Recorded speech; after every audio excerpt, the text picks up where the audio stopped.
নমস্কার বন্ধুরা। কোষ্ঠকাঠিন্য বর্তমানে খুবই সাধারণ একটি সমস্যা। অনিয়মিত খাদ্যাভ্যাস, কম জলপান, অতিরিক্ত তেল মশলা যুক্ত খাবার,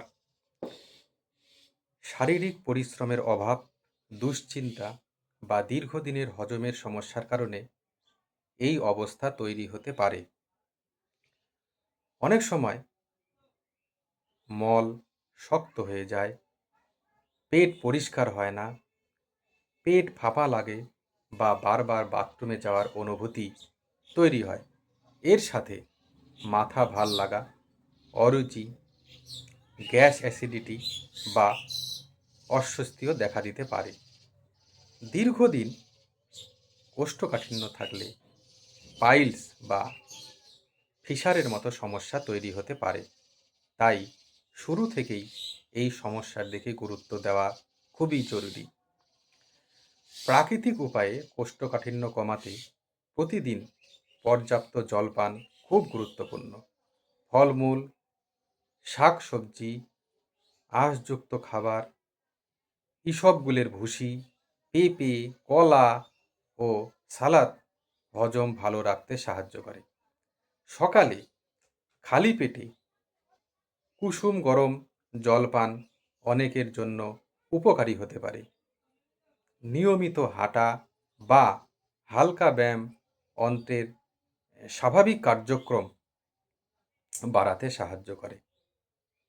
অতিরিক্ত ফাস্টফুড, ভাজা পোড়া ও অনিয়মিত খাবার কোষ্ঠকাঠিন্য বাড়াতে পারে। হোমিওপ্যাথিতে রোগীর লক্ষণ অনুযায়ী ওষুধ নির্বাচন করা হয়। যে ওষুধগুলি খুবই কার্যকরী এই কোষ্ঠকাঠিন্য কমাতে, তার মধ্যে প্রথম হলো নাক্স ভূমিকা। এই নাক্স ভূমিকা ওষুধটি অনিয়মিত জীবনযাপন, মদ্যপান, গ্যাস অ্যাসিডিটি, রাত জাগা ও বারবার মলত্যাগের চেষ্টা করেও পরিষ্কার না হওয়ার অনুভূতিকে বিবেচিত হতে পারে। দ্বিতীয় ওষুধটি হলো ব্রায়োনিয়া। এই ব্রায়োনিয়া ওষুধটি অতিরিক্ত শুকনো ও শক্ত মলে বিবেচনা করা হয়। তৃতীয় ওষুধটি হলো অ্যালুমিনা। এই অ্যালুমিনা ওষুধটি দীর্ঘদিনের ধীরগতির অন্ত্র ও অতিরিক্ত শুষ্কতার ক্ষেত্রে ব্যবহার হতে পারে। নেক্সট মেডিসিনটি হলো লাইকোপোডিয়াম। এই লাইকোপোডিয়াম একটা দারুণ ওষুধ।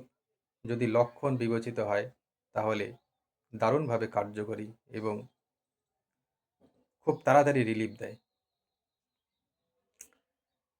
এই লাইকোপোডিয়াম ওষুধটি গ্যাস, পেট ফাঁপা ও হজমের সমস্যার সাথে কোষ্ঠকাঠিন্য যদি থাকে তাহলে বিবেচিত হয় এবং লাইকোপোডিয়াম রোগীর 4টা থেকে 8টা পর্যন্ত রোগ লক্ষণ বেড়ে যায়।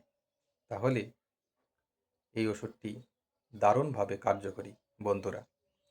এরপর যে ওষুধটির কথা বলবো সেটি হচ্ছে সালভার। সালফার দীর্ঘদিনের কোষ্ঠকাঠিন্য ও পাইলসের প্রবণতায় আলোচনা করা হয়। তবে সালফার যদি আপনারা ব্যবহার করেন তবে 30-14 দিয়েই শুরু করবেন।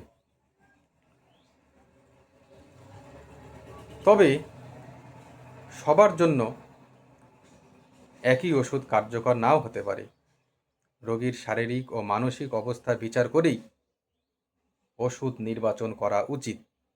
তাই চিকিৎসকের পরামর্শ ছাড়া ওষুধ সেবন করা ঠিক নয়। পর্যাপ্ত ঘুম ও মানসিক চাপ কমানো হজম শক্তির জন্য গুরুত্বপূর্ণ এবং খাবারের পর অন্তত 10 মিনিট হাঁটা খুবই জরুরি। অনেক সময় দুশ্চিন্তা বা অতিরিক্ত মানসিক চাপেও কোষ্ঠকাঠিন্য বেড়ে যায়। নিয়মিত সময়ে খাবার খাওয়া ও নির্দিষ্ট সময়ে বাথরুমে যাওয়ার অভ্যাস তৈরি করা উপকারী হতে পারে। যদি দীর্ঘদিন কোষ্ঠকাঠিন্য, পেটে তীব্র ব্যথা, রক্তপাত বা অতিরিক্ত দুর্বলতা দেখা দেয় তাহলে অবশ্যই আপনারা চিকিৎসকের পরামর্শ নেবেন। সঠিক খাদ্যাভ্যাস, নিয়মিত জীবনযাপন ও উপযুক্ত চিকিৎসার মাধ্যমেই কোষ্ঠকাঠিন্য অনেকটাই নিয়ন্ত্রণে আনা সম্ভব বন্ধুরা। আজ এই পর্যন্তই। নমস্কার।